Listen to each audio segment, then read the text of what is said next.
Salut la famille, comment va? J'espère que tout le monde va bien et j'espère que tout le monde passe un merveilleux mardi et un joyeux début de semaine à vous tous. Donc, une vidéo statique concernant XRP Ripple. Juste entre parenthèses, il n'y aura plus de stream sur YouTube ni sur Twitch. Les streams seront que sur le Discord. J'ai fait un stream hier sur le Discord. Je vais faire un autre stream aujourd'hui sur le Discord. Et chaque jour de la semaine, il y aura un stream sur le Discord. Donc sur YouTube, à partir de maintenant, les choses vont changer. Que des vidéos statiques concernant XRP Ripple. Si tu veux savoir les détails sur d'autres opportunités, si tu veux connaître des trades, si tu veux te positionner sur tes trades, si tu as envie de faire de l'argent, si tu as envie de connaître d'autres opportunités, si tu as envie de t'instruire, de t'éduquer sur plein d'autres choses, tu dois être sur le Discord. Voilà. Donc on commence live et je vais essayer de faire ce genre de vidéo statique.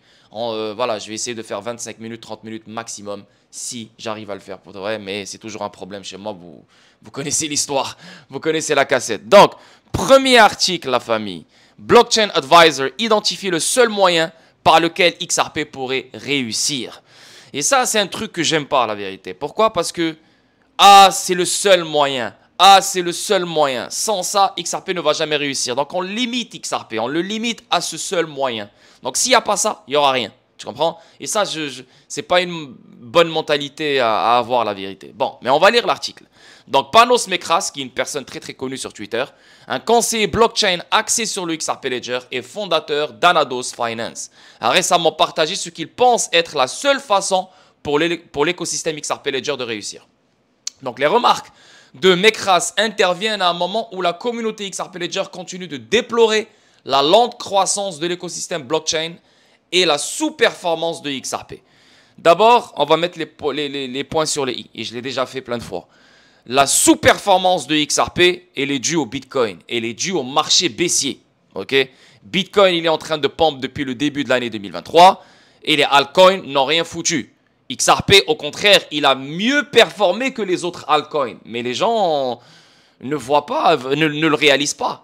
Quand tu regardes la charte de XRP, quand tu regardes la charte du Bitcoin, XRP, il a suivi le Bitcoin. Comparé aux autres alts. You know what I mean? Donc XRP, il a déjà touché sa golden zone. Mais les gens, ils veulent que XRP performe et va déjà à 100 $, va à 1000 $, sans utilité, sans adoption, sans rien. Il y a encore, on construit toujours. Donc oui, XRP, il sous-performe parce qu'il suit le Bitcoin. Et là, en ce moment, tous les projecteurs sont sur le Bitcoin. Et on sait que les alts vont fly. Et on sait qu'il y aura un pump qui arrive sur le XRP, 75 sous, 95 sous. Donc les mêmes gens qui se plaignent sur les performances de XRP, ils vont s'exciter quand XRP va monter à 75 sous. Ils vont s'exciter quand il va monter à 95 sous. Tu comprends ce que je veux dire? Mais se plaindre sur les performances du XRP parce que vu son utilité, vu ci, vu ça, frérot, oui, son utilité elle est là. Oui, son écosystème il est là. Oui, les solutions sont là.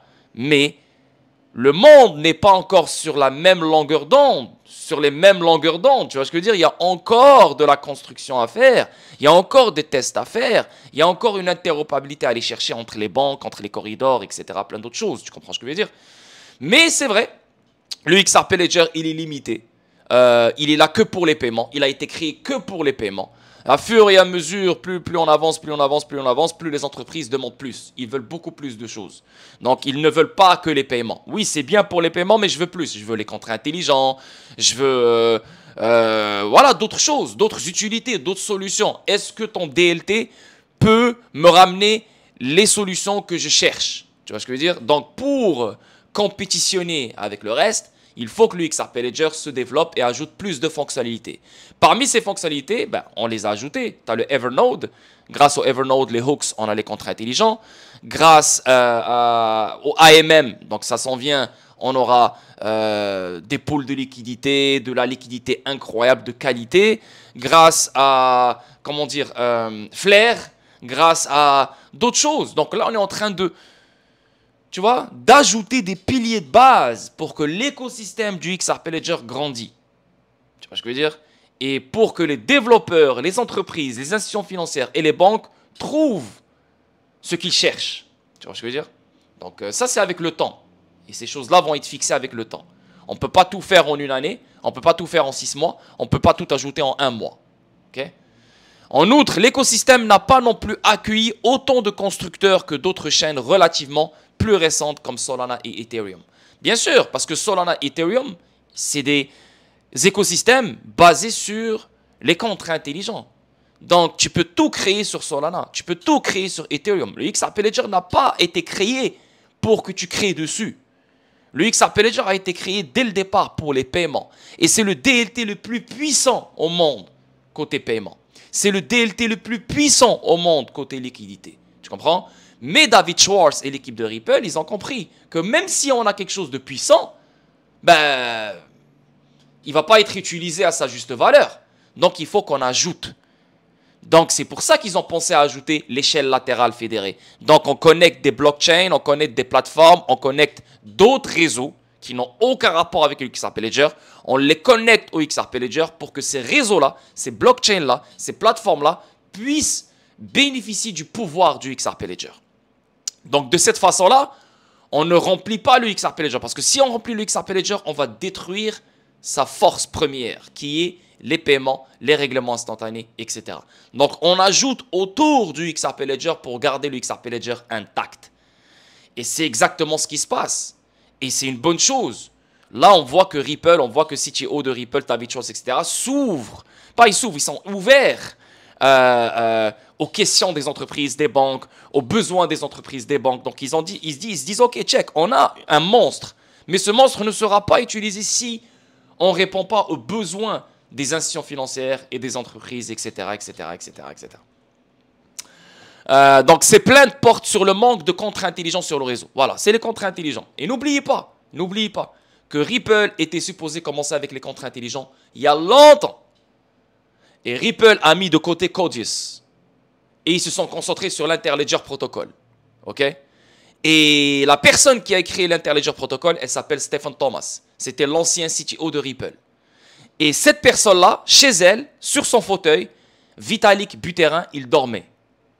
Quand il a vu que Ripple se concentrait sur les paiements Interledger Protocol, lui, il s'est levé, il s'est concentré sur Ethereum, les contrats intelligents. C'est pour ça que Ethereum, on le connaît comme, ouais, c'est la première plateforme qui a créé les contrats intelligents. Mais en fait, tout vient de Ripple. OK? En outre, l'écosystème n'a pas non plus accueilli autant de constructeurs que d'autres chaînes relativement plus récentes comme Solana et Ethereum. En fait, Solana, la vérité, je ne la prends pas en considération. Même si c'est rapide, transactions rapides, etc. Et je sais qu'il y a beaucoup de développeurs, et je sais qu'il y a beaucoup de projets dessus. C'est le hype. C'est le hype. Ça ne veut pas dire que Solana est monté à 250 $, ça veut dire que Solana est meilleur que le XRP Ledger. Regarde la qualité de Solana et regarde la qualité du XRP Ledger. La qualité de Solana, c'est de la merde, la pure merde vis-à-vis du XRP Ledger. Mais son prix, il est monté beaucoup plus vite. Donc, ça donne l'illusion que Solana est beaucoup plus utilisé que le XRP Ledger. Ça donne l'illusion que Solana est meilleur que le XRP Ledger. Non, le prix n'a aucun rapport avec la qualité de la technologie. Solana, c'est de la merde comparé au XRP Ledger. Dans tous les côtés. OK?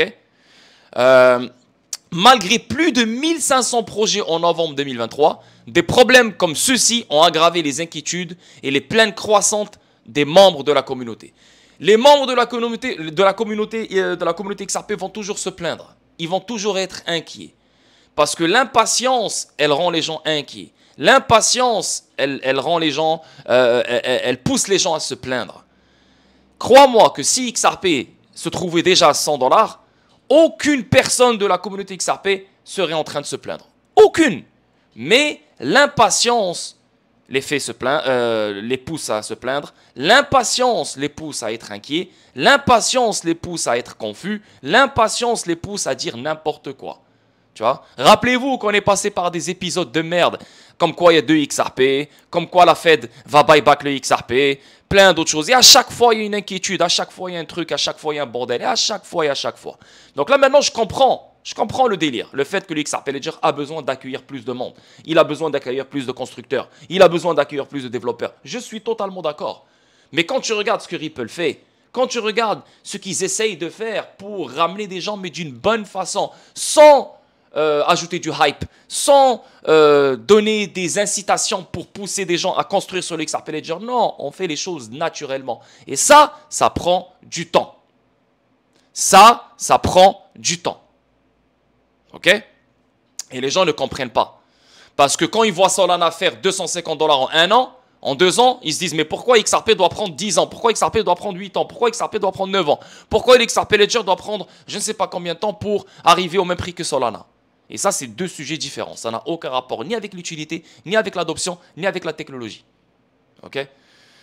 Dans un article sur X, Mekras visait à répondre aux préoccupations concernant la lenteur des progrès de l'écosystème. Il a suggéré que la communauté adopte une approche qui permettrait aux multiples aspects de l'écosystème et à tous les projets construits au sein de l'écosystème de recevoir le soutien nécessaire à leur croissance respective. Bien sûr, en fait, ce qui bloque en ce moment, c'est que sur le XRP Ledger, il n'y a pas d'incitation. Donc les gens, ils peuvent devenir des validateurs sans être payés.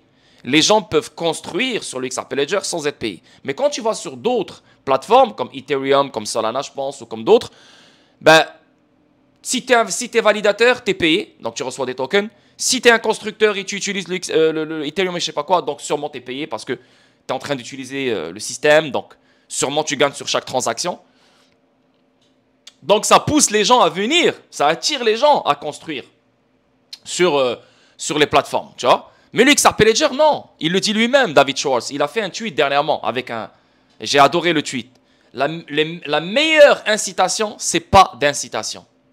Le XRP Ledger est quelque chose qui est construit d'une façon naturelle.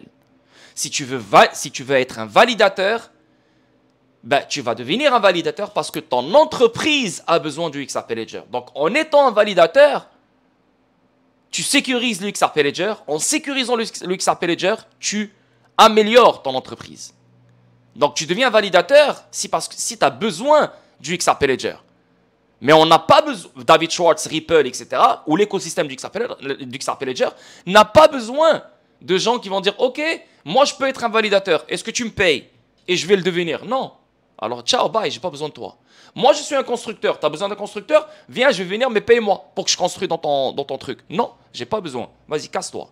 Et les gens ne comprennent pas ça. Pourquoi? Parce qu'ils comparent le XRP Ledger à d'autres plateformes. Ils se disent pourquoi ils ne font pas la même chose. Et moi, je suis d'accord avec David Schwartz. Si tu veux quelque chose de planétaire, si tu veux quelque chose d'universel, si tu veux quelque chose de gros, hein, qui sera utilisé par les institutions financières les plus grandes dans ce monde, les banques, les gouvernements, etc., il te faut quelque chose qui est basé sur du naturel. Quelque chose qui n'est pas basé sur des incitations. Et quand tu vois les gens sur Twitter, c'est des gens comme toi et moi qui veulent faire de l'argent, qui essaient de trouver des revenus pour faire de l'argent. Plus on avance, plus on avance, plus on avance, plus les gens oublient pourquoi on est là. Et c'est normal parce qu'ils essaient de chercher des business autour du XRP Ledger. Donc, si on peut se faire 1 000 $, 2 000 $ par mois en validant les transactions, je suis preneur. Mais malheureusement, leur caprice est tombé à l'eau. Et c'est pour ça qu'il y a un problème. Et c'est pour ça que la communauté n'aime pas. Ouais, mais parce qu'il n'y a pas d'incitation, c'est pour ça qu'il n'y a pas de constructeur. Ouais, il n'y a pas d'incitation, c'est pour ça qu'il n'y a pas de validateur. Il y a plein d'autres conneries. David Schwartz, il sait exactement ce qu'il fait. Le mec vient de la NSA. Le mec, c'est parmi les premiers codeurs du Bitcoin. Le mec, c'est l'architecte du XRP Ledger. Si tu es sur le Discord, je t'ai déjà montré une vidéo de David Schwartz dans l'université Stanford où il explique, non, je l'ai montré, elle est sur YouTube, la vidéo, où il explique ce côté-là d'incitation. Comme quoi, regardez le réseau du Bitcoin. Hein? Regardez le réseau du Bitcoin. Les mineurs valident des transactions, ils se font payer. Mais le réseau, il devient contrôlé par les mineurs. Tu vois ce que je veux dire? Donc les mineurs, ils font ce qu'ils veulent. So, la banque ou l'institution financière ou l'entreprise qui utilise le réseau, ben, il est à la merci des mineurs. Il n'y a pas un level playing field. Il n'y a pas une démocratie. Les mineurs, s'ils ne sont pas contents, ils peuvent tout détruire. Ils peuvent faire une 51% attaque. Et plein d'autres choses. Le XRP Ledger, tu ne peux pas faire ça. Parce qu'il n'y a pas d'incitation. Il n'y a rien. Tu es là sur le XRP Ledger parce que tu as besoin du XRP Ledger. Et non le contraire. Il a identifié le réseau principal XRP Ledger et des projets tels que le sidechain XAO, les contrats intelligents. Les sidechains EVM, donc on se connecte à Ethereum. Le réseau Quorum, ça c'est Sologenic. Flare Network, vous connaissez Flare Network. Le Futureverse, ça a rapport avec le Root Network, donc Metaverse, etc. Notamment, tous ces projets ont une sorte d'affiliation ou de lien avec le XRP Ledger. Bien sûr, XAO, c'est l'équipe XRP Ledger qui l'a créé. Sidechain EVM, bon, je ne sais pas s'il y a une affiliation avec Ripple, mais Ethereum, ok. Le réseau Quorum, Sologenic, ils utilisent déjà le XRP Ledger. Flare Network, ils sont connectés à Ripple. Futureverse, Root Network utilise déjà le XRP Ledger. Donc oui, ça vient du même écosystème. Tu comprends? Des critiques croissantes. Cependant, certains d'entre eux n'ont pas reçu autant de soutien qu'il aurait besoin de la part des membres de la communauté. Par exemple, certains partisans du XRP ont fait valoir que la sidechain Xao, construite par le XRP Ledger Labs, pourrait déclencher un changement d'orientation du réseau principal XRP Ledger. Tu vois, ça ne fait aucun sens. Ça ne fait aucun sens. Avoir des critiques juste pour critiquer, tout le monde peut avoir des critiques. Sur tout et n'importe quoi. Mais des critiques intelligentes, des critiques logiques, c'est ce qu'on a besoin. Là maintenant, dire que l'équipe du XRP Ledger Labs qui a créé la sidechain Xao, ok, donc c'est l'équipe du XRP Ledger Labs, donc c'est la même équipe qui a créé Xoom, ok, donc ça utilise le XRP Ledger, donc ils sont derrière le XRP Ledger. Regardez juste le nom de leur équipe qui s'appelle XRP Ledger Labs, ok, donc ils vont créer une sidechain Xao pour détruire ou pour rabaisser ou pour dénigrer ou pour, je sais pas, éliminer le réseau principal qui est le XRP Ledger, qui est l'épine dorsale, qui est la colonne vertébrale, qui est le mainnet. Mais non, ça ne fait aucun sens. La sidechain Xao ramène d'autres utilités. Ces utilités-là, ces solutions-là, ces use cases-là peuvent utiliser le pouvoir du XRP Ledger. Et parmi ces pouvoirs-là, c'est les règlements instantanés, les paiements plus rapides, moindre coût, les transactions, etc., etc. Donc Xao, c'est une plateforme à elle toute seule qui va ramener des utilités, elle va ramener des use cases, elle va ramener plein d'autres choses. Elle a son propre token, mais elle est connectée grâce à une chaîne latérale fédérée au XRP Ledger. Donc, tout ce qui se passe dans le réseau Xao, avec ses propres fonctionnalités, avec son propre délire, avec son propre token, ben, pour avoir des meilleurs transferts, des meilleurs règlements, etc., ben, on peut utiliser le XRP Ledger à tout moment. C'est ça le principe. Donc le XRP Ledger reste toujours au milieu. C'est ce que je vous ai dit au début. On n'ajoute pas sur le XRP Ledger. On ajoute autour du XRP Ledger. Ok? De plus, Thomas, responsable de l'analyse à la fondation XRP Ledger, a affirmé cette semaine que la prochaine sidechain EVM est la plus grande attaque directe contre le XRP Ledger. Selon lui, la sidechain ne présente aucun avantage pour le XRP Ledger et diffère considérablement en termes de protocole par rapport au grand livre. Ben, pour de vrai, ça fait aucun sens parce qu'on parle d'interopérabilité ici. Une sidechain, c'est quoi? Tu as le XRP Ledger ici, tu as Ethereum ici. Je veux dire pas Ethereum, tu as n'importe quelle plateforme qui est basée sur Ethereum. Ok? N'importe quel projet qui est basé sur Ethereum. Donc, bref, Ethereum. Donc, tu as le XRP Ledger, Ethereum ici, donc tu as une chaîne. Donc, tout ce qui se passe sur l'XRP Ledger peut aller sur Ethereum. Tout ce qui se passe sur Ethereum peut aller sur l'XRP Ledger. Donc, on peut faire des changements de données, des transferts, des règlements instantanés, on peut échanger des actifs, tu vois. Donc, comment dire que c'est une attaque directe contre le XRP Ledger? Il n'y a pas d'attaque directe quand tu crées des sidechains. Et les sidechains, je vous ai montré ça il y a longtemps dans des vidéos où tu vois David Schwartz qui explique c'est quoi les sidechains. Donc, c'est comme une toile d'araignée.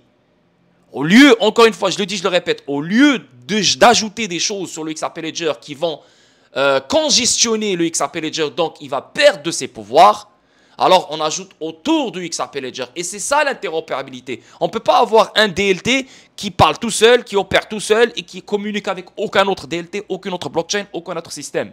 Donc, dans ce cas-là, on est toujours dans le même problème. Il y aura toujours de la friction, ça ne marche pas. Donc, il faut une interopérabilité. L'interopérabilité, pour le XRP Ledger, c'est grâce au sidechain. Okay? Donc, moi, je suis totalement contre le fait qu'ils disent que c'est une attaque directe. Tout ce que le Ripple fait, ce n'est pas une attaque directe. Le Ripple, sa mission, c'est d'adopter le XRP Ledger. C'est d'éduquer les gens sur le XRP Ledger. C'est d'ajouter des fonctionnalités que les entreprises et le monde a besoin sur le XRP Ledger et autour du XRP Ledger. Ils ne sont pas là pour détruire le XRP Ledger. Je ne comprends pas ce délire. Et la communauté, elle devient de plus en plus le cancer de Ripple. Ripple, depuis toutes ces années-là, elle était fière d'avoir une communauté. Mais cette communauté, maintenant, elle commence à vraiment de... Ok, non, on n'est plus d'accord avec ce que vous faites. Parce que le XRP ne monte pas. Et vu qu'il ne monte pas, on n'est pas d'accord. Ça veut dire que votre stratégie, elle est mauvaise. Nous, la communauté, on a la meilleure stratégie. Écoutez-nous. C'est exactement ce qu'ils essaient de dire à David Schwartz. Mais vous êtes des fous. Mais vous êtes des fous dans votre tête. Vous êtes des fous. C'est pas parce que vous faites quelques tweets, c'est pas parce que vous faites des vidéos sur YouTube que vous êtes devenus des experts. Les gars, c'est des architectes du XRP Ledger avant même que tu sois né. Et tu veux prendre sa place. En avance. Donc, en réponse, l'ancien directeur de Ripple, Matt Hamilton, a noté qu'il était d'accord avec les sentiments concernant la sidechain EVM, mais a demandé si XAO ne représentait pas une menace plus grande. Thomas a souligné que le protocole XAO qui comporte des hooks pourrait être répliqué sur le XRP Ledger, ce qui le rendrait utile pour le réseau. David Schwartz, directeur technique de Ripple, partage un sentiment similaire, notant récemment que XAO pourrait être un bon moyen pour tester les hooks. Tu vois, tout ce qu'on crée, c'est un bon moyen pour tester, pour voir si ça marche. Parce que les gens oublient qu'on est encore en mode construction. On est en mode, on est en train de construire cette architecture, cette infrastructure mondiale, cette plomberie. On ne va pas juste venir et on va appuyer sur un bouton, les contrats intelligents vont s'ajouter, c'est fini, tout le monde va utiliser les contrats intelligents du jour au lendemain. Va dans la rue, parle à une entreprise, parle à une banque, dis-lui c'est quoi les contrats intelligents. Personne ne va te répondre. C'est juste que toi, vu que tu surfes sur YouTube et tu vas sur les vidéos et tu es une personne sur la crypto, tu penses que tout le monde connaît les contrats intelligents. Tu penses que tout le monde connaît les hooks. Non. Donc, ce qui se passe avec XAO, c'est bon pour le XRP Ledger. On teste les hooks et les hooks vont... le hook, ça veut dire quoi? Ça veut dire crochet. Donc, ça veut dire que si les hooks marchent bien grâce à Evernode, et Evernode, c'est une bonne couche 2 sur le XRP Ledger, ça veut dire qu'on peut accrocher tout et n'importe quoi au XRP Ledger. Donc, si on peut accrocher tout et n'importe quoi au XRP Ledger, ça veut dire plus d'utilité, ça veut dire plus de transactions, ça veut dire plus de valeur, ça veut dire plus d'appréciation pour le token XRP. Des frais pour le support de la communauté XRP. Cependant, dans ses dernières remarques, Mekras a fait valoir que tous ces projets visent à contribuer à l'utilité du XRP Ledger ainsi que du XRP en tant que jeton. Et n'oubliez pas la sauce secrète qui est AMM. Ça, c'est la sauce des sauces secrètes. Okay? C'est pour les institutions financières. C'est une liquidité qualitative de malade. La liquidité la plus puissante venant des AMM les plus puissants sur cette terre. C'est le DLT qui détient les plus fous AMM sur cette terre. Et ça, c'est très très bon pour XRP. Selon lui, ils ouvrent de nouvelles voies pour davantage de cas d'utilisation et attirent les constructeurs, des développeurs et davantage de projets vers le XRP Ledger. Il a noté qu'ils sont parfaits à la fois pour le XRP et le XRP Ledger. Bien sûr, Futureverse, Flare Network, Sidechain XAO, Sidechain EVM, Quorum, ils sont tous bons pour le XRP Ledger et pour XRP. Plus de valeur, plus d'utilité, plus de use case, plus de solutions, plus de transactions est égal à plus d'appréciation pour le prix du XRP. Et ça, c'est que le début. Hein. C'est que le début. On n'a rien vu encore, les boys. On avance. Prochain article. Ici, on parle de David Schwartz. Donc, Ripple s'étendra au RWA et au multi-chain car le paiement n'obtient pas suffisamment de traction. Voilà, c'est exactement ce qu'on a dit dans le premier article. XRP Ledger ne peut pas rester que pour les paiements. C'est bon, c'est le meilleur pour les paiements, ça j'ai rien à dire. Et je suis content sur le fait qu'ils se sont réveillés par rapport à ça. C'est bien. Le fait qu'ils sont réveillés, ils sont conscients de ça, c'est bon. Ça veut dire que toi, ton investissement, il est sûr. Parce que tu as une compagnie qui est réveillée, qui écoute, qui voit ce qui se passe, elle voit la compétition et elle se dit check. Pour attirer le même nombre des utilisateurs et des développeurs et des constructeurs sur les autres plateformes, il faut que nous aussi on ramène des fonctionnalités aussi fortes que les autres plateformes. Et le XRP Ledger a tous les chances, pas tous les chances, il a tous les, comment dire, il a tous les moyens du monde d'avoir les meilleures fonctionnalités du monde. Pourquoi? Parce que la technologie du XRP Ledger, elle est forte et en avance sur son temps. Et quand on parle de RWA, on parle de immobilier, on parle de tokenisation des actifs réels. Ok? Et parmi les actifs réels, je pense que qui sont le plus connus, c'est l'immobilier. Okay? Donc la tokenisation de l'immobilier, la tokenisation des titres, la tokenisation des actions, la tokenisation de la dette, la tokenisation de l'or, la tokenisation du silver, la tokenisation des titres fonciers, la tokenisation de plein d'autres conneries, tu vois, plein de choses. Et la tokenisation ramène de la valeur. Ok? Et quand on parle de valeur, on parle de l'Internet de la valeur. Donc juste le XRP Ledger à lui seul va créer de la valeur, sans parler des autres DLT qui vont créer de la valeur, sans parler des autres industries qui vont créer de la valeur. Le XDC, financement du commerce, on tokenise les documents, c'est de la valeur digitale. Le IoT, on tokenise les données, c'est de la valeur digitale, etc., etc. Toute cette valeur se regroupe dans l'Internet de la valeur. Donc, toutes les industries vont travailler ensemble sans le vouloir et chacun va opérer dans son domaine et toute cette valeur-là sera une valeur digitale. Pourquoi? Parce que tout sera sur une infrastructure digitale. Donc, il y aura énormément de valeurs, tout type de valeur digitale qui sera transférée de point A à point B. Et c'est ça le rôle de XRP. You know? L'Internet de la valeur, c'est ça Ripple. Même Vitalik Buterin, il a dit Ripple, c'est l'Internet de la valeur, c'est pas Ethereum. Et l'Internet de la valeur, ça veut dire quoi? Ça veut dire transférer n'importe quelle valeur, comme n'importe quelle information, de point A à point B, aussi rapidement comme l'information. Et c'est exactement Ripple. Et c'est exactement l'XRP Ledger. Et c'est exactement XRP. Et les AMM sur l'XRP Ledger ramèneront et créeront de la liquidité pour cette valeur tokenisée. Et je comprends Ripple CTO. Ils doivent s'étendre, ils doivent s'élargir, ils doivent ajouter plus de choses. Pourquoi les paiements? Il n'y a pas que les paiements dans ce monde.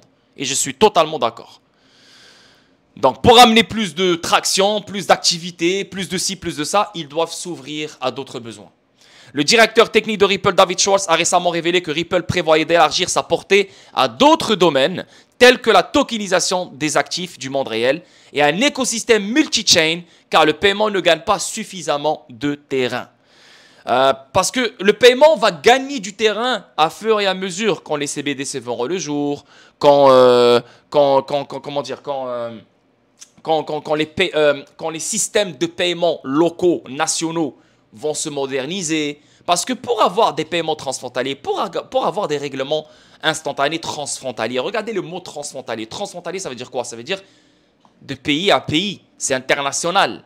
Si tu as encore des systèmes de paiement rouillés, des systèmes de paiement encore qui prennent la voie traditionnelle, comment tu peux faire des paiements transfrontaliers? Comment tu peux économiser sur tes paiements transfrontaliers? Comment tu peux éliminer le préfinancement? Tu ne peux pas.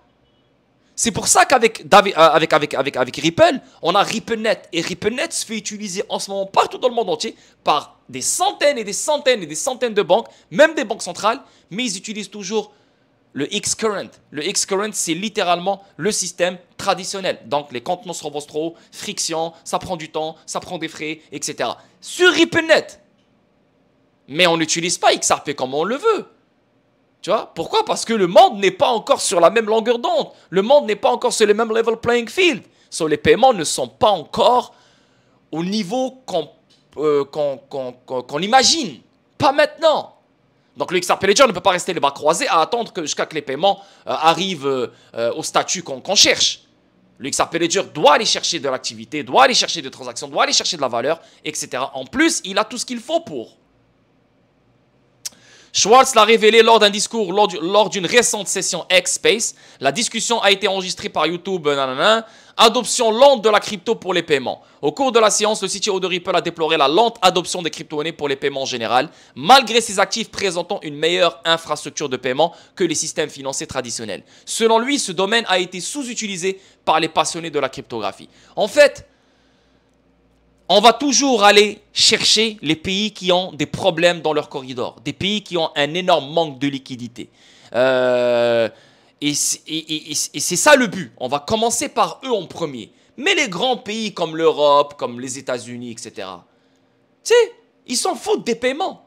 Pourquoi? Parce que même si ça prend du temps, les paiements sont rapides quand même. Les gens, ils peuvent acheter tout ce qu'ils veulent en 2 secondes, 3 secondes. Les corridors sont liquides. Je veux dire, ils s'en foutent. L'Angleterre, l'Europe, les États-Unis, ils s'en foutent. Je veux dire, on n'est pas vraiment pressé à changer notre façon de payer. C'est la vérité. Mais le tiers-monde, l'Afrique, l'Asie, etc., eux, ils en ont besoin. C'est pour ça qu'on commence avec eux en premier. Mais les autres, ils sont déjà bien dans les paiements, même si on sait qu'eux aussi, ils auront besoin d'une modernisation dans les paiements. Mais eux, maintenant, ils sont bien. Ils s'en foutent d'une modernisation sur les paiements. Ils s'en foutent. Mais eux, ils cherchent d'autres choses. Ils cherchent les contrats intelligents. Ils cherchent la tokenisation. Ils cherchent. Donc, le XRP Ledger doit proposer ce genre de choses. Il a souligné que même si certains réseaux tels que Bitcoin et Ethereum pourraient poser des problèmes de frais élevés, d'autres blockchains, notamment le XRP Ledger et les réseaux POS évolutifs, ne présentent aucun inconvénient identifiable lorsqu'elles sont exploitées pour les paiements. David Schwartz a souligné qu'avec cette lente adoption, l'activité de paiement de Ripple n'obtient pas autant de succès que prévu. Donc là, au moins on est conscient. Ça ne veut pas dire que ça n'obtient pas le succès que prévu, que ça veut dire que c'est de la merde. Il n'y a pas la réglementation, c'est ça qui bloque. Un cadre réglementaire, un cadre juridique propre. Parce que les paiements, on parle de qui? On parle de banques, on parle d'institutions financières, on parle de chambres de compensation.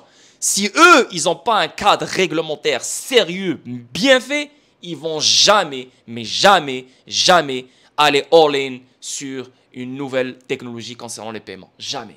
Donc le cadre réglementaire, c'est ce qui nous bloque. Même si XRP il a la clarté. XRP il a la clarté, oui, mais il n'y a pas un cadre réglementaire. Et c'est ce qu'on cherche. Et le cadre réglementaire va aider tout le monde. Stellar, SHX, XRP, etc., etc. XDC. Selon lui, en raison de cela et de la nature évolutive de la scène cryptographique, la société prévoit d'élargir sa portée pour réaliser d'autres cas d'utilisation. Ripple cherche à élargir sa portée. Schwartz a précisé que Ripple envisage de s'élargir et de ne pas s'orienter vers d'autres cas d'utilisation, car ils continueront leur activité de paiement. Voilà. Donc, leur objectif principal, et ça sera toujours le cas jusqu'à la fin, c'est les paiements. Donc, on va ajouter des fonctionnalités, on va ajouter d'autres cas d'utilisation, mais qui touchent les paiements. Donc, on ne va pas s'éloigner de notre objectif principal. On ne va pas changer de veste, on ne va pas changer d'identité. Non, on reste dans les paiements. Mais on ajoute la tokenisation, elle est déjà là. On ajoute la DeFi, elle est déjà là. C'est le premier XRP, c'est le premier DLT avec la DeFi. On ajoute les AMM, on ajoute le clawback, on ajoute le DID. Donc, identification numérique décentralisée. On ajoute plein d'autres choses. Et bien sûr, grâce à Xao, grâce à Flare, grâce à Quorum, grâce à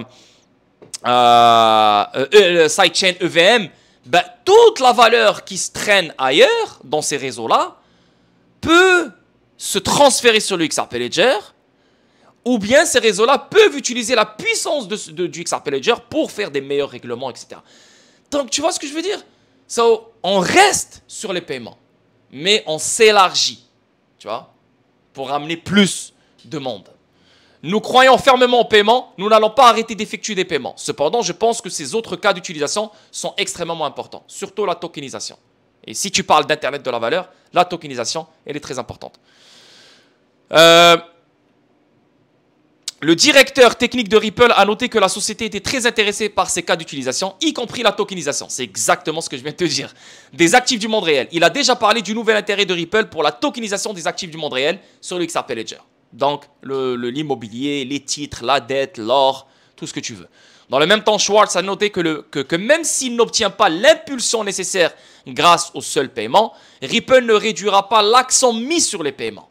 Donc Ripple doit continuer à mettre l'accent sur les paiements. Elle doit rester sur cette trajectoire. Pourquoi? Parce qu'elle est reconnue pour les paiements. Et les paiements, que tu le veuilles ou non, sont nécessaires dans ce monde. Même s'il n'y a pas l'intérêt pour les paiements en ce moment, même s'il n'y a pas l'intérêt grandiose sur la nouvelle image sur les paiements, mais c'est juste une question de temps. Ce qui bloque, je le dis, je le répète, c'est un cadre réglementaire. C'est ce qui bloque. Sinon, les banques ne vont jamais, mais jamais, jamais toucher les actifs numériques pour faire des paiements. Ils vont utiliser des logiciels comme RippleNet, dans lequel on peut utiliser le système traditionnel sans que les régulateurs leur font chier. Mais, voilà quoi. On ne peut pas utiliser ce qu'il faut utiliser pour changer la donne, pour l'instant. Une approche multi-chain, l'interopérabilité. Il a également parlé de l'adoption par Ripple d'un écosystème composé de plusieurs chaînes de blocs, chaque chaîne ayant son offre unique, notamment alors qu'une chaîne pourrait se concentrer sur les NFT, une autre pourrait proposer des capacités de contrat intelligent. Selon Schwartz, cette approche pourrait être préférable à une seule blockchain cherchant à intégrer toutes ces fonctionnalités. C'est exactement ça. Ethereum, elle a un problème. Pourquoi? Parce qu'elle fait tout dans sa blockchain. Et tu peux me sortir n'importe quelle autre blockchain. Tout est fait dans la blockchain. Et c'est ça qui fait que les blockchains sont congestionnées, ils ont des problèmes, ils ont ci, ils ont ça, ils ont des... ça shut down, ils ont des... Non! C'est ça le pouvoir du XRP Ledger. On ne détruit pas le XRP Ledger, on laisse le XRP Ledger avec ce qu'il a depuis le début. Pour qu'il reste toujours puissant, il reste toujours fluide, il reste toujours solide. Mais si on veut ajouter des choses, alors on ajoute autour de lui, grâce aux sidechains. Donc, c'est des chaînes qui se connectent à toute autre plateforme, à toute autre blockchain, à tout autre réseau, hein, qui ont leur propre fonctionnalité, mais ils peuvent utiliser le réseau le XRP Ledger. Ou bien, avec des crochets, les hooks. Donc, des crochets, des plateformes, des réseaux, des blockchains peuvent s'accrocher au XRP Ledger pour lui ramener certaines fonctionnalités que lui, il n'a pas nativement, comme les contrats intelligents, comme d'autres choses. Et bien sûr, utiliser le XRP Ledger pour ses pouvoirs. Tu vois, c'est du win-win. Mais on ne remplira jamais le XRP Ledger. Le XRP Ledger restera toujours le DLT le plus puissant qui existe sur cette terre pour les paiements. Ici, ça parle de... Donc, les remarques du CTO de Ripple suggèrent une approche multi-chain, mais avec une interopérabilité entre ces chaînes pour une portabilité transparente des actifs. Il a révélé que cette approche multi-chain pourrait commencer avec la prochaine sidechain compatible EVM. Et regardez qu'est-ce que les autres disent dans le premier article. Ils disent quoi?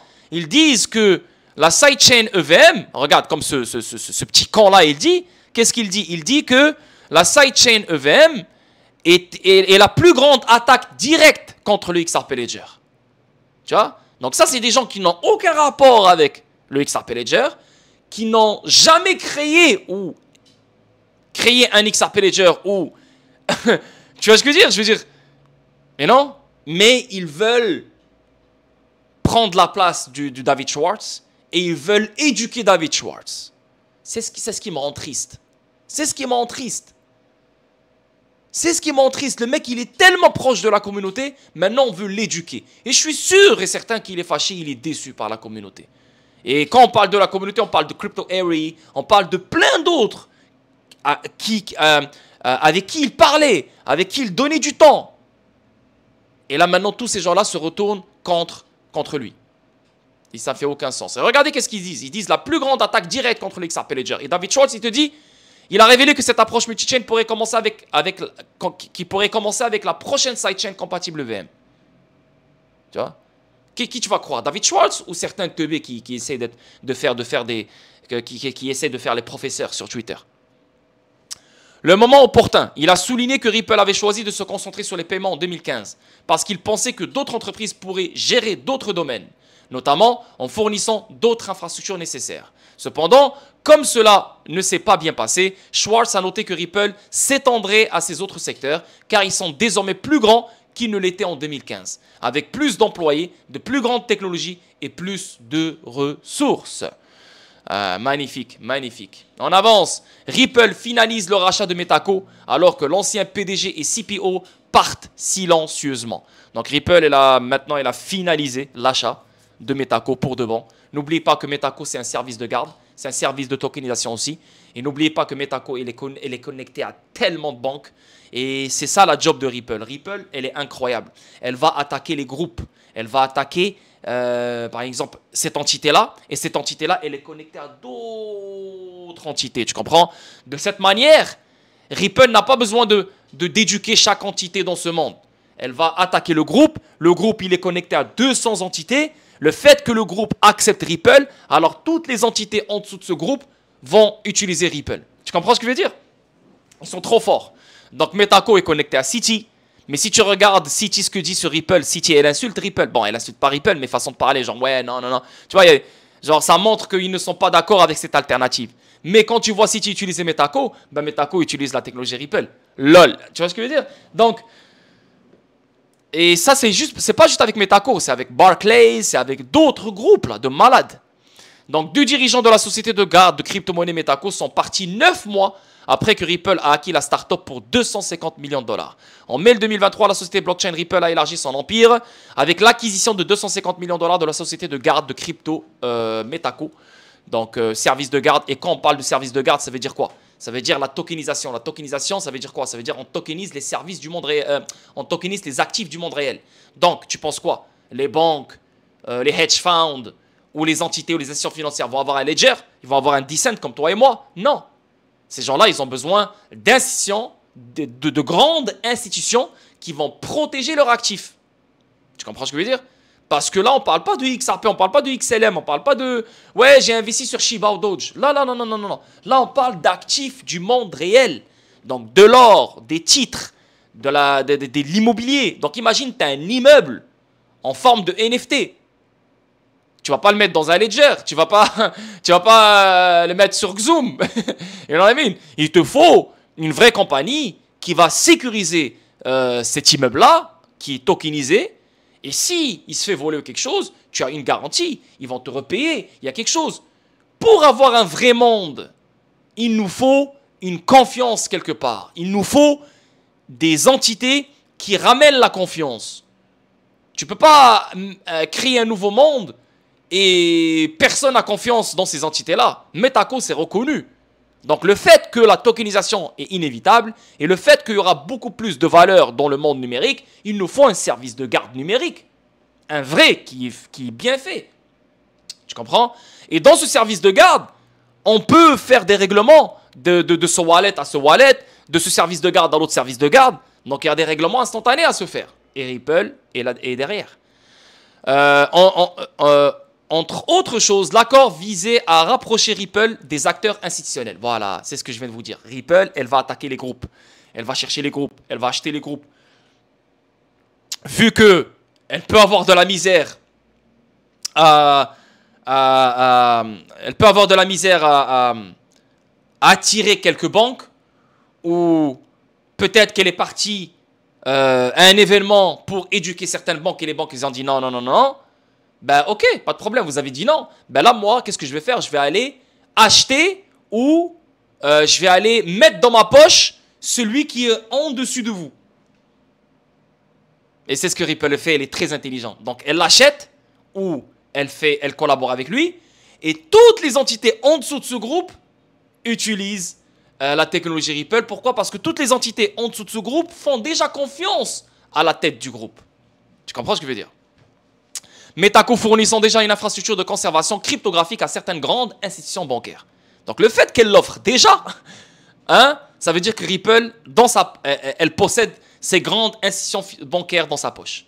Le fait que Metako est connecté à ces banques, Ripple les possède dans sa poche aussi.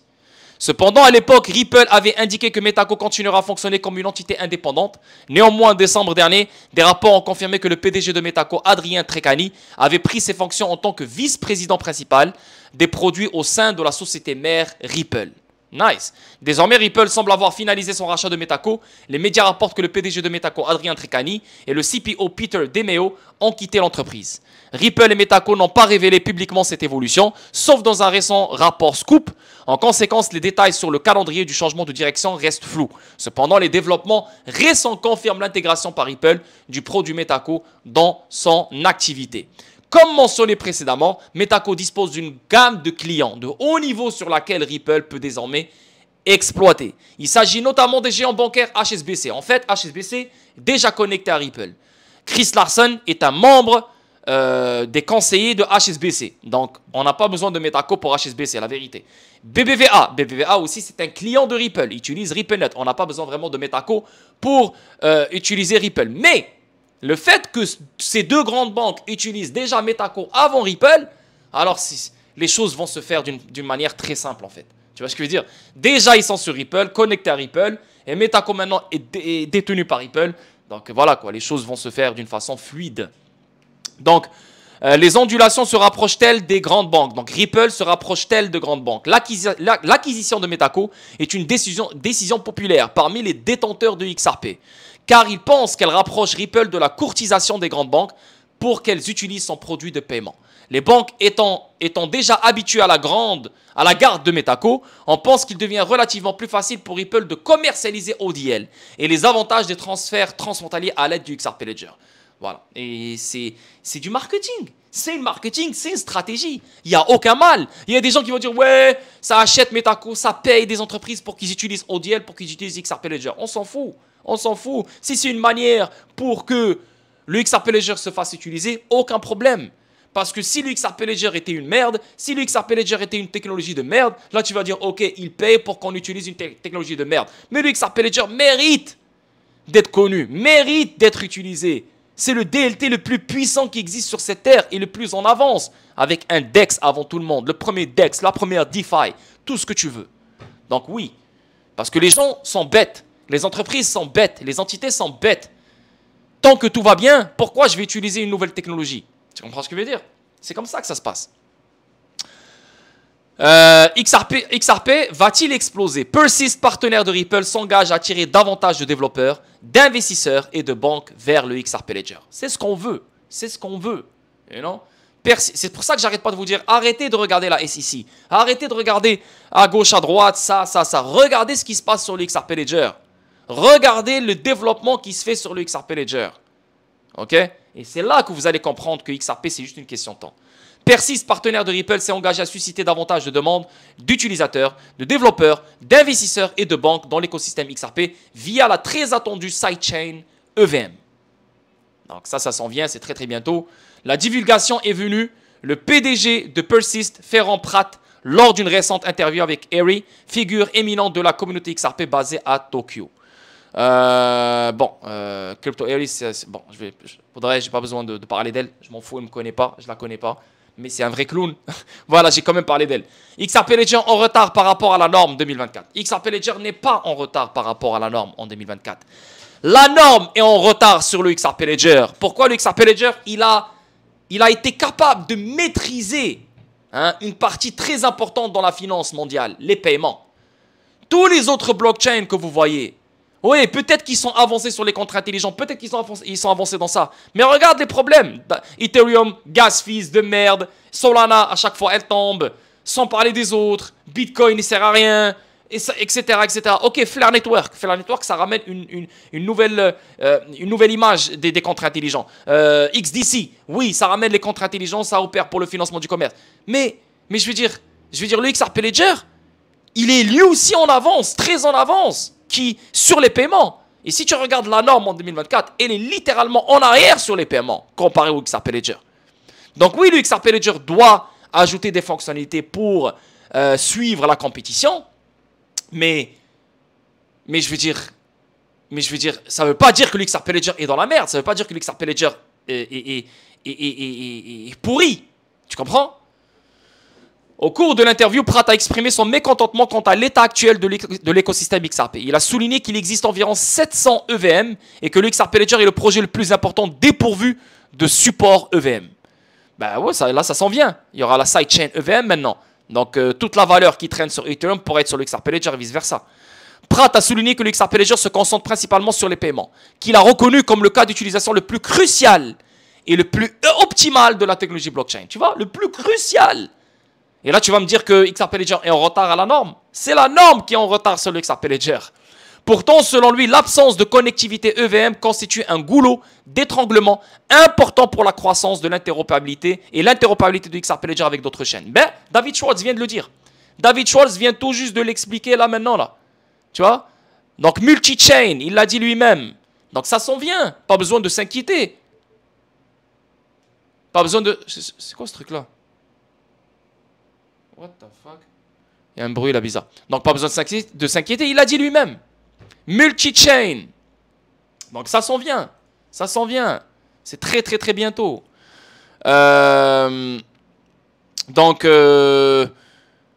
En particulier, Prat a déploré que le manque de support EVM de XRP Ledger ait conduit à son isolement par rapport aux normes actuelles de l'industrie. Il a souligné qu'au fil du temps, de moins en moins de développeurs choisissent XRP Ledger en raison des opportunités limitées de création d'entreprises ou de solutions sur le grand livre par rapport aux plateformes compatibles EVM. Donc là maintenant, grâce à la sidechain EVM, donc là on peut créer ce qu'on veut créer sur le XRP, sur Ethereum. Donc on peut créer l'entreprise, on peut créer n'importe quelle autre opportunité, mais sans vivre les complications de Ethereum, on peut créer ce qu'on veut créer sur Ethereum, mais pour des meilleurs règlements, pour des meilleurs paiements, pour des meilleurs frais, on utilise le XRP Ledger. C'est pour ça le multi-chain est indispensable. C'est pour ça que l'interopérabilité est indispensable. Donc tout ce qui est mauvais sur cette chaîne, on le délaisse. Et on prend juste ce qui est meilleur. Tu vois? Et le fait qu'on est interopérable avec l'autre chaîne, on va prendre ce qui est meilleur dans cette chaîne pour compléter ce qu'on a construit sur cette chaîne. Tu comprends? Et ça, c'est nécessaire pour n'importe quel DLT. Un DLT ne doit pas être isolé. Et je suis totalement d'accord avec ça. Je pense que c'est une énorme erreur de la part du XRP Ledger de ne pas avoir au moins une compatibilité avec cet immense écosystème. Ça parle comme si ça ne va pas venir. Ça parle comme si ça ne va pas venir. C'est les premiers qui parlent d'interopérabilité. C'est eux qui ont créé l'Interledger Protocol, l'interopérabilité entre les systèmes de paiement. Donc c'est les premiers à savoir et comprendre que l'interopérabilité, elle est nécessaire. Et non? La solution de Persist, sur la base de cette prémisse, Pratt a noté que Persist avait l'intention d'attirer de nombreux constructeurs, utilisateurs et investisseurs dans la sphère XRP Ledger. Et ça, c'est très bon, ça. Équipe pour payer avec XRP. Il convient de noter que bien qu'elle fonctionne comme un réseau indépendant, la sidechain utilisera XRP comme jeton natif. Ah, tu vois, donc regardez. Donc la sidechain EVM utilisera le token XRP. Donc elle n'aura pas son propre token. On va utiliser le token XRP venant du XRP Ledger. Donc plus d'utilité, plus de use case, plus de transactions pour l'XRP Ledger. Donc avec le temps, bien sûr, ça va apprécier. Les validateurs de la sidechain XRP Ledger EVM seront rémunérés en XRP. Voilà, donc les validateurs du XRP Ledger ne seront jamais rémunérés. David Schwartz, il a mis au clair hier. Mais ce qui relie le XRP Ledger à Ethereum, donc les validateurs dans cette partie-là seront payés en XRP. Parce que le jeton natif de cette sidechain, c'est XRP. Mais ça ne veut pas dire que les validateurs du XRP sont payés en XRP. Non, ça c'est juste les validateurs entre XRP Ledger et Ethereum. Ils seront payés pour garder cette sécurité entre les deux réseaux. Pour que l'interopérabilité reste intacte. 51 minutes, waouh, tu vois, je peux jamais le faire en 30 minutes. Je comprends pas, jusqu'à date, je me pose les questions, je me dis comment les gens peuvent faire ça en 20 minutes. Sur la vie de ma mère, je me dis mais comment ils peuvent faire ça en 20 minutes, en 15 minutes, en 13 minutes. Je te jure, des fois, je me pose la question. Parce que je peux le faire en 12 minutes, 13 minutes, mais je sens que vous n'allez rien comprendre. Et c'est pour ça que je me répète, c'est pour ça que ça dure longtemps. Mais au moins, vous comprenez. XRP arrive sur Flare Network via ce développement. Bon, les F-Assets, vous connaissez. Donc, on aura le FXRP, on aura le FGALA, on aura le FXDC, on aura le FDOGE, on aura le FC. Donc, on enveloppe XRP pour qu'il puisse être utilisé dans l'écosystème Flare. Donc, tu as XRP et tu as FXRP. FXRP, c'est XRP, mais c'est juste qu'il est sur le réseau Flare. Donc, c'est pour ça qu'il s'appelle FXRP. Donc, le fait d'avoir FXRP sur le réseau Flare, donc tu peux l'utiliser comme collatéral. Tu peux prendre des emprunts dessus, des prêts dessus. Tu peux l'utiliser dans la DeFi, staking, dans les pools de liquidité, dans plein d'autres choses. Donc, en fait, tu crées un revenu grâce à ton actif. Donc, XRP arrive sur Flare et d'autres écosystèmes. Donc, ce projet ciblerait les actifs tels que Bitcoin, donc FBTC, FXRP, FDogeCoin, etc. N'oubliez pas que Flare est un écosystème de contrats intelligents. Donc, c'est des contrats intelligents qui sont révolutionnaires comparés à ceux de Ethereum. Totalement différents à ceux comparés de Casper. Parce que Casper, on parle de contrats intelligents financiers. C'est totalement différent dans les conditions, dans le codage, etc. Mais Flare, elle a des contrats intelligents révolutionnaires. Incroyables. Ok. Dans sa dernière divulgation, Filion confirme que FXRP, la version enveloppée de XRP, permettra à XRP d'être domicilié sur le réseau Flare. Cette décision serait particulièrement importante pour les partisans cherchant à utiliser leur jeton XRP sur Flare. Donc ça, on le sait depuis très longtemps, depuis Flare Finance. Ça, c'était juste une question de temps. Et là, je pense que ça va se faire très bientôt. Le projet F-Asset est encore en développement. Tu vois, c'est encore en développement, le projet F-Asset. Et je pense que ce projet-là, F-Asset sur Flare, va être un projet incroyable. Pourquoi? Parce qu'on va créer énormément de valeur sur le réseau Flare. Et cette valeur-là va faire apprécier le token Flare, bien sûr, Spark. Parce que là, quand tu parles de tous les tokens qui seront interopérables les contrats intelligents seront interopérables. Et on va même donner des contrats intelligents à des blockchains qui ne possèdent pas des contrats intelligents. Tu vois ce que je veux dire? Comme Bitcoin, comme d'autres, tu vois. Et donc, une interopérabilité entre les chaînes grâce à Flare Network, tu vois. Et ça, c'est magnifique. On avance. Donc là, on va parler règlement, pas règlement, on va parler de l'affaire juridique. Un expert juridique déclare que toutes les rumeurs sur le règlement Ripple SEC sont absurdes. Bon, bien sûr, moi je reste toujours sur ma prédiction. Je vois toujours un règlement l'année 2024. Je préfère voir un règlement deuxième trimestre 2024. La vérité, ça fait du sens comme l'année passée en 2023, la vérité. L'année passée, 2023, on a eu quoi? deuxième trimestre 2023. On l'a eu en juillet, donc on a dépassé le deuxième trimestre 2023. Donc c'était le troisième trimestre 2023. On a eu la clarté, mais c'était pas le règlement. Donc j'avais raison, mais j'avais pas raison. Tu vois, on a eu la clarté, mais on n'avait pas le règlement. Et je pense que cette année-là, je pense qu'on aura le règlement. Je pense fortement qu'on l'aura. Maintenant, si tu entends une date, je pense qu'on aura un règlement le mois de mars, le mois d'avril, moi ça, non, ça, faut pas écouter ce genre de choses parce que personne ne peut savoir la date du règlement. Il n'y a que eux qui peuvent le savoir. La SEC, la juge, Ripple, that's it. Le reste, c'est que de la spéculation. Mais ça fait du sens un règlement. Pourquoi? Parce que je pense que vous avez suivi l'affaire juridique. Aucun argument fiable. Rien pour que la SEC gagne. Rien. Et là, juste dernièrement, la SEC, elle a demandé les documents financiers de Ripple. Et je pense que, encore une fois, je l'ai déjà expliqué, je pense que cette partie-là a rapport avec l'amende qu'elle sera imposée à Ripple. Alors que la bataille juridique entre la SEC et Ripple atteint son paroxysme, les meilleurs experts juridiques ont rejeté les nouvelles rumeurs sur les pourparlers de règlement en cours. Dernière rumeur de règlement dans l'affaire SEC contre Ripple. La dernière rumeur concernant un règlement survient alors que la SEC a obligé Ripple à produire ses documents financiers relatifs aux ventes institutionnelles de XRP après la plainte. Bien sûr, quand tu as vu la SEC demander d'autres choses, tu dis ok, si elle continue à demander d'autres choses, ben c'est quand qu'ils vont faire un règlement. Donc la SEC, elle a encore du jus ici. La SEC, elle a encore... Elle a encore quelques armes, elle a encore quelques balles à utiliser encore, tu comprends? Mais je pense fortement que quoi? Même s'il lui reste quelques balles, c'est les dernières balles. La vérité, il lui reste une balle dans son gun. Et je pense que cette balle-là a rapport avec l'amende qu'on va imposer à Ripple. Je pense fortement. Suite à la demande de la SEC, nombreux sont ceux qui ont émis l'hypothèse qu'un règlement pourrait se profiler à l'horizon. Les personnes qui partagent ce sentiment pensent que la Commission a l'intention d'utiliser les documents financiers pour négocier un accord juteux lors d'un prochain règlement. Voilà, moi je pense pareil. C'est exactement ce que je pense. Un expert juridique rejette la dernière rumeur de règlement.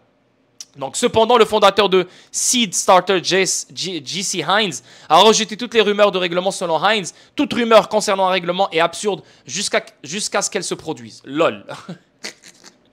Ok. Donc, on n'a pas le droit de spéculer. Donc, c'est comme si tu es en train de me dire que dans le trading, dans les marchés à risque, on n'a pas le droit de spéculer. En fait, que quand tu regardes des marchés à risque, pourquoi on appelle les marchés à risque? Pourquoi on appelle les marchés des marchés à risque? Parce qu'on spécule. Et c'est la spéculation qui fait que les marchés pompent et chutent. Ben c'est pareil. On doit spéculer sur le règlement. Tout en utilisant la logique, tout en utilisant les arguments. Donc là maintenant, ce gars-là, il veut qu'on reste les bras croisés jusqu'à ce que ça se produise. Et là, on dit, ok, c'est... Mais les gens sont vraiment cons. Les gens détestent la spéculation. Ils détestent la spéculation. Ils te disent, personne ne sait, ferme ta gueule, on va attendre que ça arrive. Donc, tu spécules pas, tu n'as pas le droit de spéculer. Frérot, mais t'es fou, quoi. La spéculation, c'est ce qui fait bouger le monde. You know what I mean? On a le droit de spéculer. Tu dois spéculer, mais tu dois spéculer avec une logique. Pas juste, tu viens, tu te réveilles le matin et tu spécules comme ça. Tu vois? Sans aucune logique, sans aucun argument. Là, on parle des choses sérieuses. La SEC n'a rien, n'a plus rien. Aucun argument fiable. Ça fait 3 ans qu'elle essaye. Zéro. Maintenant, on est en train de finir la phase de découverte. Bientôt avril ou je ne sais pas quoi, ils doivent donner leur réponse sur un truc, je ne sais pas quoi. Et là maintenant, comme par hasard, la SEC, elle demande des documents financiers. Je veux dire, la SEC n'a pas demandé un retour sur la clarté de XRP. Depuis qu'on a eu la clarté sur XRP, la SEC, elle a mis ça de côté, c'est fini. Mais elle se concentre sur les ventes institutionnelles. Parce qu'elle sait que si elle revient en arrière, peut-être qu'elle va trouver une année ou 1 mois ou 2 mois ou 3 mois, il y a une transaction qui passait en dessous de la table, en dessous de leur radar, sous leur radar. Donc, ils essayent de voir combien d'argent ils vont leur imposer. Ça fait du sens. Oui, c'est de la spéculation parce que personne ne peut me le confirmer, mais ça fait du sens. Qu'on cherche combien d'argent on va imposer à Ripple. Et ça fait partie du règlement. N'oubliez pas que la SEC, elle a voulu régler avec Ripple plein de fois. Et n'oubliez pas que Ripple, elle a essayé de régler avec la SEC plein de fois avant l'affaire juridique. Et après l'affaire juridique, la SEC, elle a essayé de régler avec Ripple plein de fois. Mais Ripple, elle lui a dit non. Tu dois me donner la clarté sur XRP et tu dois me laisser continuer mes opérations. La clarté de XRP, elle est venue du juge, elle n'est pas venue de la SEC. Maintenant, la SEC, elle doit laisser Ripple partir. Donc, on a besoin d'un règlement. Maintenant, c'est quoi les conditions du règlement? Vu que XRP a déjà eu la clarté par le juge. Tu vois? Donc, c'est pour ça que un règlement, il est inévitable. Malheureusement, on ne peut pas savoir quand. Mais écoutez ce genre de personnes qui te disent non, t'as pas le droit de spéculer, t'as pas le droit jusqu'à que ça se produit. Frérot, crois-moi, je vais pas t'écouter, c'est sûr et certain. L'expert juridique. Bien sûr, c'est un expert juridique, c'est un avocat le mec. Il fait pas partie de ma job. Je veux dire, il fait pas ce que je fais. Nous, ce qu'on fait, c'est de la spéculation, on spécule. On spécule sur l'utilité, on spécule sur le futur, on spécule sur la réglementation, on spécule sur le prix, on spécule sur les partenariats, on spécule. Lui, il spécule pas. Lui, c'est un avocat, il connaît pas la spéculation, lui. Motif derrière les rumeurs croissantes de règlement. Il n'est pas surprenant de voir les passionnés du XRP inonder la communauté de plusieurs rumeurs de règlement. En effet, le procès a eu un impact baissier sur les performances du XRP. Non, oui, sur le coup, oui, je suis d'accord. Mais c'était 2022. Qu'est-ce que je dis malgré l'affaire juridique, on est quand même monté à 2 $. Mais c'est vrai, si on n'avait pas l'affaire juridique, je pense fortement qu'en 2021, XRP aurait fait un nouveau all-time high. La vie de ma mère, ça, je suis totalement d'accord. XRP aurait fait un nouveau all-time high en 2021 si on n'avait pas l'affaire juridique. Donc oui, l'affaire juridique, elle a minimisé les performances du XRP. Mais les performances globales du XRP sont dues aux performances du Bitcoin et non de la SEC ou de Ripple. Notamment, le procès a fait manquer à XRP le dernier marché aussi, c'est vrai. Une période où d'autres actifs cryptographiques ont enregistré de nouveaux sommets sans précédent. Totalement d'accord avec ça. Alors que le procès continue d'avoir un impact baissé sur XRP, non. Le procès ne continue pas d'avoir un impact baissé sur XRP. Bitcoin continue d'avoir un impact baissé sur XRP. Les membres de la communauté sont impatients de trouver une solution, soit par un règlement, soit par une décision de justice. Le tribunal a déjà rendu les décisions cruciales, Ripple remportant 3 victoires significatives contre la SEC. Donc là maintenant ici on a le 20 février, donc mardi prochain. En attendant l'affaire et en phase de recours, la prochaine échéance cruciale étant fixée au 20 février 2024. À cette date, Ripple devrait produire ses dossiers financiers post-plainte conformément à la demande de la SEC. Donc le 20 février, c'est très important pour Ripple. Donc elle doit répondre à la demande de la SEC. Donc le 20 février, elle doit donner les documents. La soumission des dossiers financiers marquera la fin des investigations liées au recours. Ah, la soumission des dossiers, ça veut dire le 20 février, la fin des investigations liées au recours. Ciao, c'est fini. C'est pour ça la phase de découverte, bye bye, la semaine prochaine. Par la suite, les parties commenceront à soumettre des mémoires concernant les mesures correctives du 13 mars au 29 avril. C'est pour ça que je reste ferme et je spécule, oui je spécule, et je reste positionné sur ma prédiction. Deuxième trimestre 2024, on devrait entendre un règlement. Si ce n'est pas le deuxième trimestre 2024, alors ça va être plus tard, aucun problème. On avance, et là j'ai quelques PDF ici à vous montrer. Donc ici, tu vois le premier PDF, ça parle de Blockchain Blueprint Series. Et là tu peux voir ici, c'est l'ONU, hein, Universal Postal Union. Donc c'est une filiale de l'ONU. Et quand tu fais une recherche ici, bah, tu vois ici c'est écrit Ripple. Donc ça mentionne Ripple comme quoi DLT pour les remittances. Tu vois, c'est mentionné ici, noir sur blanc. Si tu vois sur l'autre PDF, donc ici tu le vois, Beyond Borders, donc ça vient de Finastra. Finastra est un partenaire de Ripple. Et là tu vois Ripple est mentionné à côté des Visa Direct, Mastercard, Swift GPI, Toons. Et quand on parle de Ripple, on parle de Xcurrent. On ne parle pas de XRP ici. Pourquoi? Parce que Swift GPI, c'est le compétiteur de Xcurrent. Mastercard Cross Border Services, c'est le compétiteur de Xcurrent. Visa Direct, c'est le compétiteur de Xcurrent. Aucun de ces trois-là n'est compétiteur de XRP. Okay, juste pour on met les choses au clair. Et le troisième PDF, et on finit la vidéo. Elle a duré 1 heure 3 minutes. Donc celle-là, ça parle de quoi? Ça parle de... Ici, ça, voilà, c'est intro act. Donc je ne peux pas te dire, mais bon, ça parle de plein de choses. Ça parle de plein de choses. Et dans ces choses-là, tu as Ripple ici qui est mentionné, comme tu peux le voir. Donc c'est mentionné à côté de Circle, Securitize, Stripe, Goldman Sachs, Nubank, Rocket Companies, Ocrolus. Tu vois, donc ici on parle des compagnies dans lesquelles les investisseurs explorent des positions. Tu vois, donc il y a plein d'investisseurs sur Ripple et vous le savez, plein d'investisseurs sur Coinbase aussi, etc. Donc voilà les boys, j'espère que vous avez aimé la vidéo. N'oubliez pas les likes, n'oubliez pas les abonnements, n'oubliez pas de partager la vidéo si bien sûr vous aimez. Je vous remercie pour tout, pour les visionnements, etc. Mais oubliez les streams, je vous le dis, je vous le répète, plus aucun stream sur YouTube, zéro, que dalle. Ni Twitch, ni YouTube.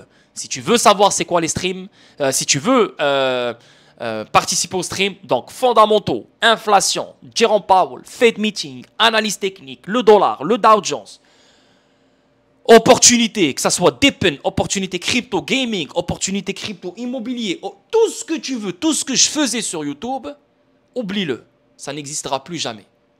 Que sur le Discord. Ma communauté et le Discord. Tu veux faire partie de ma communauté, tu viens dans le Discord. Sur YouTube, je vais revenir à ce que je faisais au début en 2021. Parler que de XRP, XRP, XRP, XRP non-stop. Ni analyse technique, ni rien. Ok? Donc, c'est ma décision et je pense que ça va être bon à mon avis. Et voilà quoi. Donc, si vous voulez connaître plus, venez dans le Discord et le lien, il se trouve dans la description sur chacune de mes vidéos. Sinon, je vous souhaite un merveilleux mardi, une bonne semaine et on se capte demain pour une autre vidéo statique. Peace out.